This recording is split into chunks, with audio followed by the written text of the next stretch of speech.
People are waking up, and help is on the way. The campaigning is a little more desperate, the language a little more charged, the stakes a great deal higher. Let's show the world that democracy is alive. This could be the definitive week in the election campaign for Republicans. Two candidates have their states up for grabs, John Kasich in Ohio and Marco Rubio in Florida. Defeat for either, then their race is over, and Donald Trump is leading in the polls there and the other states that will vote.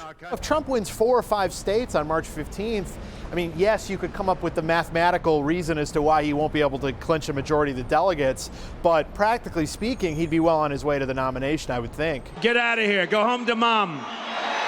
Trump has come in for criticism in recent days because of the tone at his rallies. Opponents believe he's not doing enough to stop violence against demonstrators who disrupt him.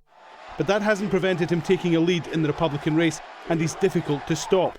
Ted Cruz has emerged as his main opponent, but the Texas senator might face a difficult Tuesday. The problem for him, he's reasonably close in the delegate count, but the South is basically done voting. That was supposed to be his region, and he didn't do well in it. In fact, Donald Trump won every state in the Deep South, which is the region that Ted Cruz was supposed to do well in. On the Democrats' side, Hillary Clinton continues to rack up a big number of delegates, vitally important in securing the nomination. But Bernie Sanders' win in Michigan just last week has put new life into his campaign. This gives him the right to stay in the race for a little while longer, at the very least. He did a couple very good things for himself. He beat expectations.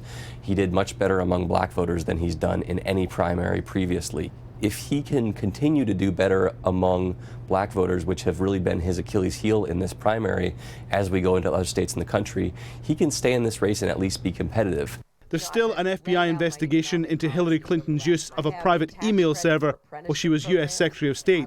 Some commentators believe that could still change the face of the race. Sanders has sort of set himself up to be the candidate who could, inherit the Democratic nomination if something would happen to Clinton, particularly, if she was indicted or something like that. They're calling this Super Tuesday 2 significant, important, and it may ultimately be a defining moment in the U.S. presidential race. Alan Fisher, Al Jazeera, Washington.